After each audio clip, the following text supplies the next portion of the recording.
Buenos días para todos. Es motivo de alegría para el Instituto Colombiano del Sistema Nervioso iniciar un año más. De hecho, reciban nuestro saludo de Año Nuevo. Iniciamos este año de jornadas académicas con mucho entusiasmo y con un invitado muy especial. Realmente nos alegra mucho cuando un profesor de profesores de muchas generaciones nos acompaña.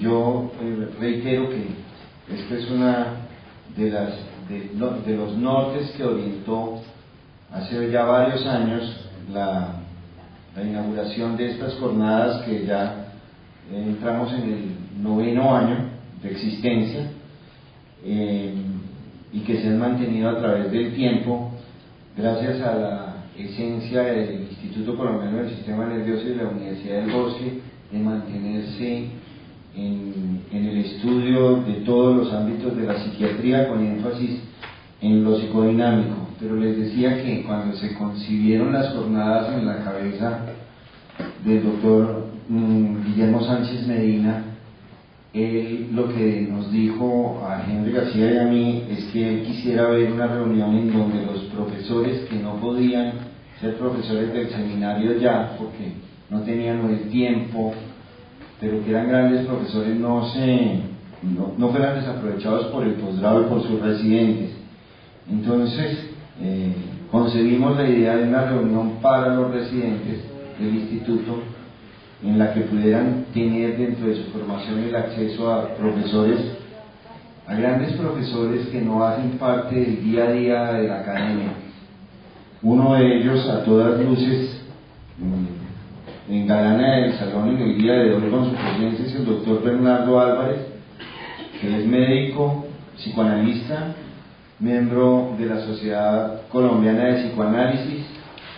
El doctor Bernardo Álvarez Lince, además de muchas publicaciones en revistas especializadas, es autor del libro La Interpretación Psicoanalítica, coautor de Psicoanálisis, Convergencia de Teorías de la Federación Psicoanalítica de América Latina, y de Psicología Animal, en colaboración con el doctor Horacio Echegoyen. Nos trae con su presencia, además de la charla, su libro, que lo pueden adquirir a la entrada del salón, que se llama Melanie Klein, Teoría y Técnica. Y está hecho el prólogo por el doctor Horacio Echegoyen. Así que, sin más preámbulos, le doy la bienvenida al doctor Bernardo Álvarez y a todos ustedes. No tengo más palabras que decir, profesor, que muchas gracias por atender nuestra invitación.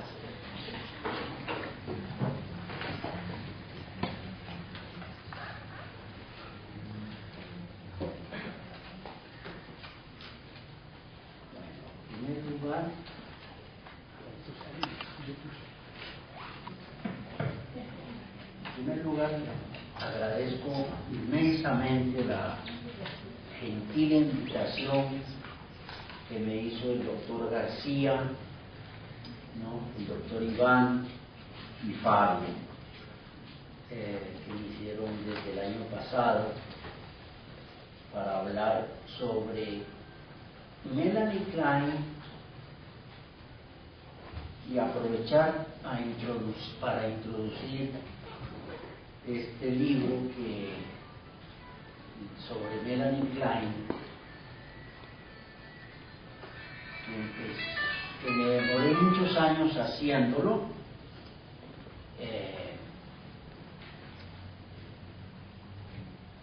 y nació este libro pensamiento de Melanie Klein empezó a nacer, yo creo que en 1957-58, cuando tuve la fortuna de tener de profesor de psiquiatría a Horacio Echegoyen en la Facultad de Medicina de Mendoza, Argentina, donde yo estudié medicina, que es una ciudad, como ustedes saben, aparte de ser productora de vino, es una ciudad universitaria en realidad. En Argentina se destacan como ciudades universitarias La Plata y Mendoza. Ahí llegó Echegoyen en 1957 o 58 y tuve la fortuna de tenerlo de profesor en el departamento de psiquiatría, y desde ese entonces hasta esta mañana, a las 9 de la mañana, he estado en permanente contacto con él. Esta mañana, porque hablé 2 o 3 veces por mes nos hablamos por teléfono. Bueno, cada vez que yo escribía un capítulo, él lo comentaba, no lo corregía, no, pero lo comentaba.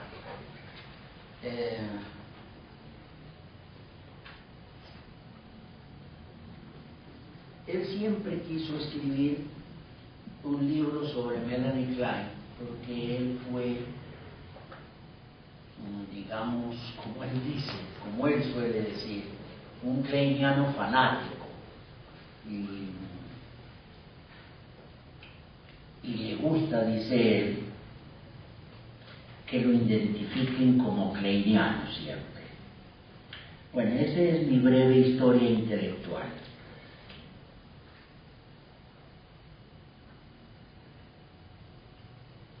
Yo preferiría que ustedes me interrumpan cuando yo esté hablando sobre algo que no comprendan o que les llame la atención. Bueno, Melanie Klein, como ustedes saben, nació en 1882. Ella muere en 1960, en septiembre de 1960, de una embolia pulmonar desafortunada, de 78 años, cuando ya había evolucionado muy bien una operación que le hicieron con éxito de un tumor canceroso del intestino grueso, y desafortunadamente esas cosas que pasan, tuvo una embolia y falleció. Yo divido la obra de Melanie Klein, y después me encontré, después de esa división, que esa es la división más común que hay de Melanie Klein, que se extiende desde 1919, cuando ella empieza su carrera profesional, hasta 1932, esa primera etapa. En 1932 esa etapa culmina con su libro El psicoanálisis de niños, que es el más conocido de todos.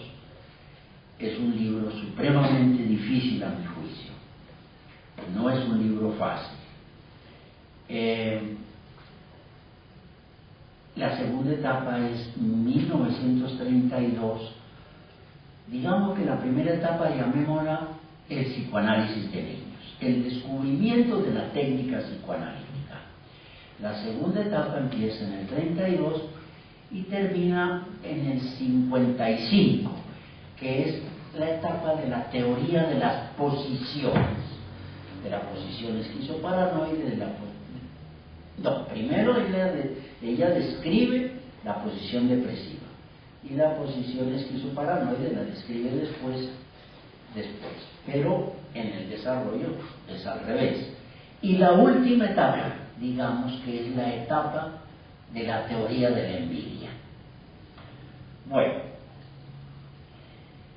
ella en 1910, con su esposo, el señor Arthur Arthur Klein, emigraron de Viena a Budapest. Acuérdense que Budapest y Viena pertenecían a la misma área geopolítica que era el Imperio Austrohúngaro. Emigra allá y en Budapest Melanie Klein se siente muy a gusto porque es una ciudad bohemia. A Melanie Klein le gustaba la vida bohémica y la vida intelectual, del café, de salir de noche, de la fiesta. Melanie Klein siempre fue muy amiga de ese estilo de vida, de los medios intelectuales. En Londres fue protegida y muy íntima amiga fueron sus mecenas, en cierto sentido, Virginia Woolf y el esposo de Virginia Woolf, que el esposo de Virginia Woolf, como tal vez ustedes no tienen la noticia de que era el dueño del Hogarth Press, que tanto bien le hizo al psicoanálisis. Sí, era el dueño del Hogarth Press. ¿Cómo era el apellido de ellos? Porque Virginia Woolf es el seudónimo, no me acuerdo en este momento. El hermano de Virginia Woolf era también psicoanalista de la Sociedad Británica de Psicoanálisis. En el libro está el nombre real de ellos. Entonces, como eso les cuento, que era el estilo de vida de Melanie Klein. Bueno, en Budapest ella inicia en 1914 su análisis con Ferenczi, probablemente por una depresión muy profunda de la que ella padecía. Ese año nace Eric. Eric, el tercer hijo de él, es muy importante porque Eric fue Fritz, su primer paciente. El primer paciente que aparece en la obra de Melanie Klein es Fritz, un niño de 4 o 5 años, era el hijo. Y fue animada por Ferenczi para tratar a su hijo. No tenía pacientes. Él lo analizó por varios años. Ese año, entonces, y es lo importante ese año, inicia su análisis. Nace Fritz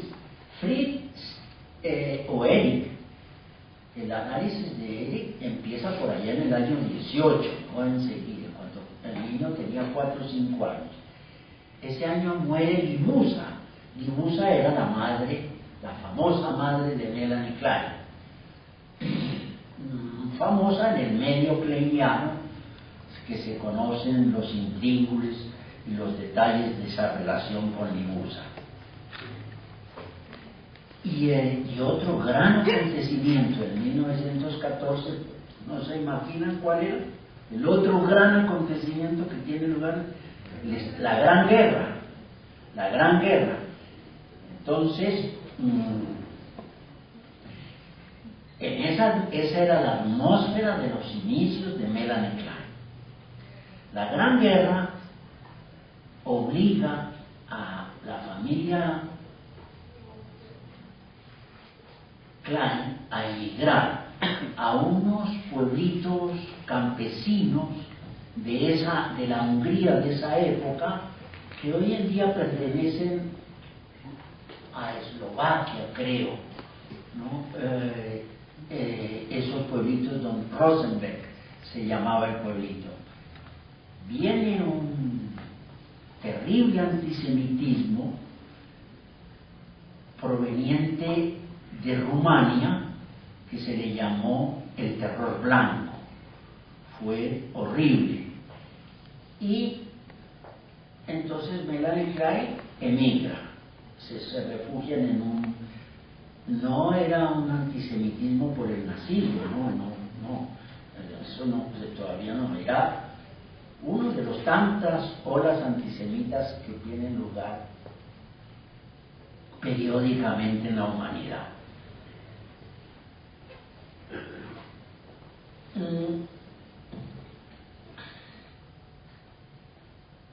Yo creo, después, conversando con Echegoyen, el análisis de... Ahí descubre ella, concentrémonos en el análisis, digamos, las anécdotas históricas. Ahí descubre ella realmente su técnica psicoanalítica en el tratamiento con Fritz. En Hungría y en ese pueblito, Rosenberg, donde ella emigra y donde probablemente continuó su tratamiento. ¿Qué fue? Ella se inicia como una terapeuta similar a, ¿cómo es que se llamaba? Hugh Helmut, ¿cómo era? Llamaba Herminia, creo que llamaba, ¿no? También Herminia Hugh Helmut, que era la otra terapeuta de niños, y era una técnica más que todo pedagógica. Yo creo que me voy a parar y converso acá porque no necesito esto. Era más bien pedagógica la técnica de ella.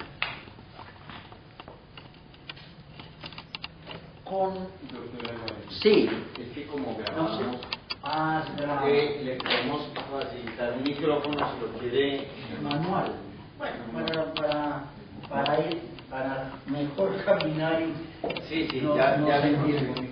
Entonces, era una técnica pedagógica consistente en el esclarecimiento sexual, ante todo. El niño presentaba una inquietud del origen de los niños, por ejemplo, entonces Melanie Klein hablaba y le explicaba. Yo pienso que eso fue desastroso, ¿no? Desastroso. Ella, y era más bien la técnica que se practicaba, la misma técnica de Helmut, y en una reunión como la nuestra estaba un gran hombre, von Freund. No sé, creo que algunos lo deben tener noticia de quién era von Freund. ¿Vos te acuerdas, Italo? ¿No? Von Freund era un benefactor del psicoanálisis, amigo de Ferenczi y del gran, ayúdenme a pronunciar, Gesa Roheim, que era antropólogo, ¿no? Otros psicoanalistas que estaban en Hungría en ese momento eran nada más y nada menos que Franz Alexander, por ejemplo. Entonces, en esa reunión como esta, el doctor von Freund, que no era médico, era un hombre muy rico, un mecenas del psicoanálisis, supremamente estimado por Freud.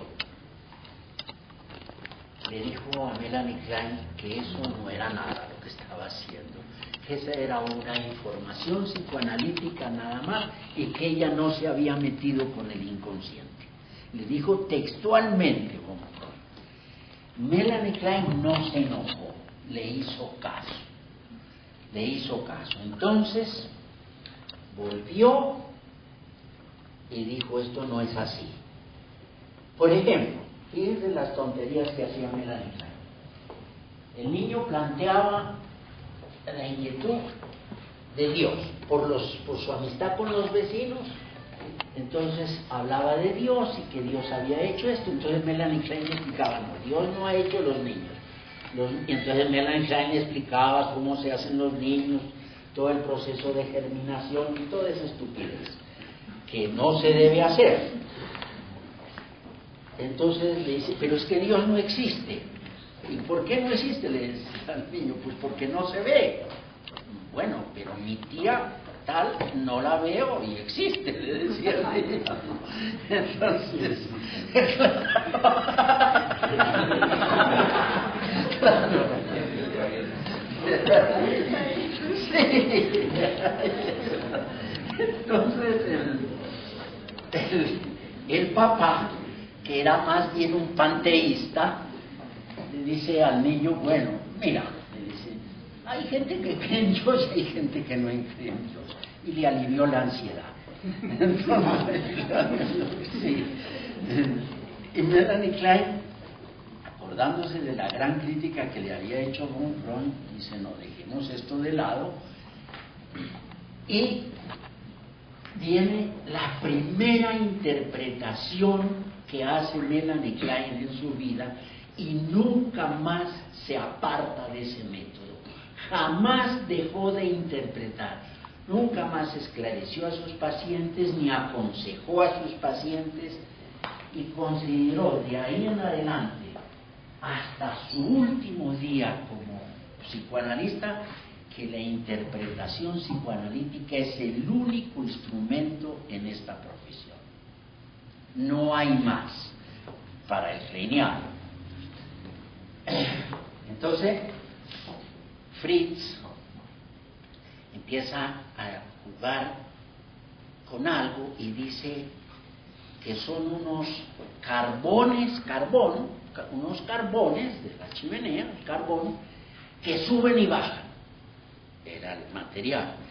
Entonces Melanie Klein le dice, porque ella ya había notado, el niño se había interesado enormemente en el cuerpo de ella y en el cuerpo de él mismo, el interior del cuerpo, y empieza a atisbar Melanie Klein y a concentrar su atención en el interior del ser humano, del niño. El interior empieza a cobrar una fuerza enorme, intensa.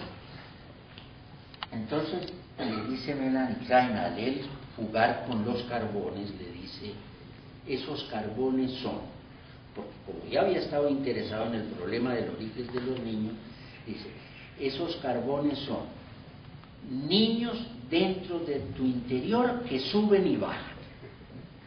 Dentro de tu interior que suben y bajan. Es decir, es como si el niño estuviera preñado.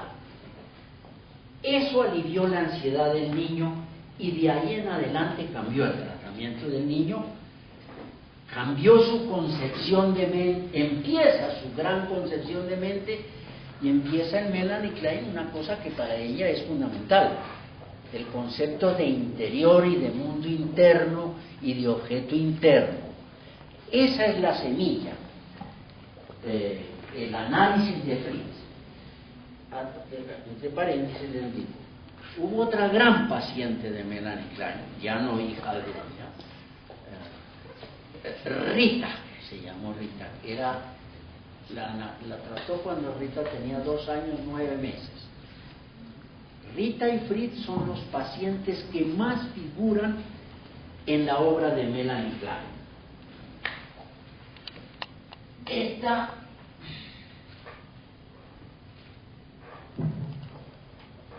Con este material, entonces, ella se traslada en 1921, se traslada a Berlín. ¿Por qué se traslada a Berlín? Ella conoció en el Congreso de La Haya, en 1920, a su gran maestro, Karl Abraham. Yo pienso que Karl Abraham, si no hubiera muerto, que muere muy temprano, creo que a los 49 años, por un accidente de esa época, se le atascó una espina de pescado en la garganta, no había antibióticos y murió el 25 de diciembre de 1925. El 25 de diciembre de 1925 muere Abraham. Bueno, Melanie Klein conoce a Abraham en La Haya. Abraham se entusiasma enormemente con las ideas de Melanie Klein. Había terminado la Gran Guerra, eran de muy escasos recursos los psicoanalistas, y los psicoanalistas de La Haya les reunieron dinero y les pagaron el pasaje a los restos de psicoanalistas de Europa que habían padecido la guerra para asistir al Congreso. Así pudo ir a ese Congreso Melanie Klein. Ahí conoce a Abraham, como les digo. Abraham se entusiasmó y la invitó que fuera a ver, que se fuera a establecer en Berlín. Berlín le cogió la flota y Melanie Klein le cogió la flota y se fue a Berlín en enero de 1921. Ahí, en enero de 1921, ahí es muy bien recibida por Abraham. Ahí estaban ya Helen Dodge, Karen Horney, Alexis Strachey, o sea, la esposa de James Strachey, y otros los Glover, que eran dos hermanos, Edward y Jaime. Edward llega a ser uno de los grandes enemigos de Klein. Había allí, estaban ya unas figuras muy relucientes del psicoanálisis. El psicoanálisis era cientificado, tenía mucha fuerza a nivel en la psiquiatría, eran los psiquiatras más prestigiosos de Alemania los que estaban en el psicoanálisis, y unos psicoanalistas la recibieron muy bien, Abraham, Alexis Strachey, por supuesto, y otros, Karen Horney, la misma gran Helen Dodge, la recibieron con cariño, pero hubo otras personas que fueron muy hostiles con Melanie Klein en Berlín y la segregaban. Melanie Klein nunca se sintió bien en Berlín. Bueno, en Berlín completa su trabajo, su primer trabajo, que ahí sí tengo que ver, bueno, no importa, está en la bibliografía 1919, ahí completa el desarrollo de un niño. El desarrollo de un niño, que es el primer capítulo de toda su obra, constituye el primer capítulo de toda su obra, ese trabajo. Muy olvidado hoy en día el trabajo, casi nadie lo lee, y es muy sustancioso y de una gran enseñanza, porque ese trabajo muestra la transformación de Klein. Bueno, para que entonces llega ahí, conoce a Ernest Jones. Abraham muere, Melanie Klein en ese ambiente se siente sola. Ya había conocido a Ernest Jones, y Ernest Jones la invita a dar unas conferencias sobre análisis de niño 3 semanas a Londres en 1926. Entre 1921 y 1926, Melanie Klein ya ha organizado toda su teoría, toda su técnica del análisis de niño. La tiene completamente clara ya, ¿no? Que tiene que excluir completamente el apoyo, completamente el esclarecimiento, y que tiene que concentrarse en la interpretación, y descubre la técnica del juego que es equivalente. ¿A qué es equivalente la técnica del juego? ¿No se les ocurre? Al sueño, exactamente, al sueño, y evidentemente a la asociación libre, pero sobre todo al sueño. Es una ecuación, sueño y el niño. Es muy interesante, ¿no?, toda la aventura con Rita, toda la aventura ahí con Rita para esto, la verdad voy a tratar de decir porque es muy interesante, no era mi intención esta, porque quiero llegar sobre todo a dos grandes cosas que hizo Melanie Klein. Yo creo que las grandes cosas que hizo Melanie Klein son la técnica de juego. Más que la posición depresiva es más importante que la posición depresiva, de mayor repercusión, es el descubrimiento de ese gran mecanismo, la identificación proyectiva. Y lo más importante de todo, desde mi punto de vista, la teoría de la envidia. Bueno, entonces, saltémonos lo de Rita para llegar pronto a la teoría de la envidia, porque ahí quiero que hablemos, que discutamos la teoría de la envidia, que es tan criticada. Bueno, entonces ella se va a Londres, da sus conferencias, Jones la invita a quedarse para que trate a su esposa y a sus hijos, Ernest Jones, y que se quede en Londres. Melanie Klein decide quedarse en Londres por un año, pero ese año se le volvió toda la vida, se quedó allá, nunca más, jamás volvió a Berlín, ni volvió a Viena. Nunca más en su vida, siendo que ella era austríaca, ella era vienesa. Bueno, en Londres escribe su libro El psicoanálisis de niños, que resume todo su primer periodo. Esto que yo sé que esto les interesa a ustedes, les suele interesar. A mí no, lo que voy a decir, yo no le paro bolas como los que me conocen a lo que voy a decir, pero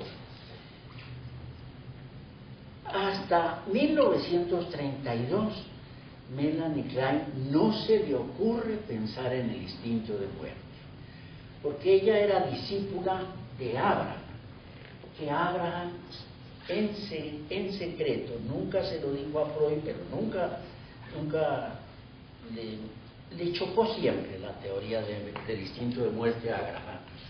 Abraham nunca se lo dijo a Freud, porque estimaba mucho a Freud. Sí le hizo saber que no estaba de acuerdo, pero Abraham detestaba la teoría del instinto de muerte. Melanie Klein, hasta 1932, tampoco se ascribía a la teoría del instinto de muerte, se ascribía a la teoría de la libido con mucha más fuerza que el mismo Freud, porque Freud siempre era dualista. ¿Se acuerdan? Freud ponía la libido, los instintos sexuales, o sea, la libido, y contraponía a los instintos sexuales, ¿cuáles instintos? Los de conservación, siempre era dualista. A Melanie Klein no le interesaban los instintos de conservación, le interesaban los instintos sexuales nada más, y se concentró todo en los instintos sexuales, o sea, en la libido. Pero sí le empezó a poner atención al sadismo, el cual siempre para Freud, antes de proponer su teoría del instinto de muerte, para Freud mismo, el sadismo estaba al servicio de la sexualidad, porque se necesitaba una acción sádica para poder meter el pene. Entonces, y así lo decía textualmente. No lo había escrito no consideraba la agresión con valor por sí misma, Freud, sino que estaba siempre al servicio de la libido mientras no propusiera su teoría del instinto de muerte. Bueno, llegamos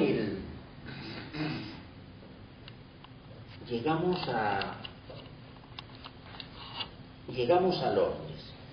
Entonces, en el psicoanálisis de niños resume toda su técnica de analizar niños, pero también expone su teoría, sobre todo en un difícil capítulo, que es el capítulo 8 del psicoanálisis de niños. Es un capítulo muy difícil.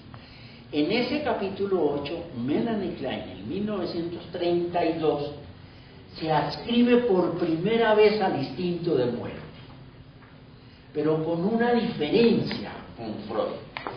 Yo no sé si ustedes se acuerdan que para Freud el instinto de muerte era mudo, no tenía manifestación clínica.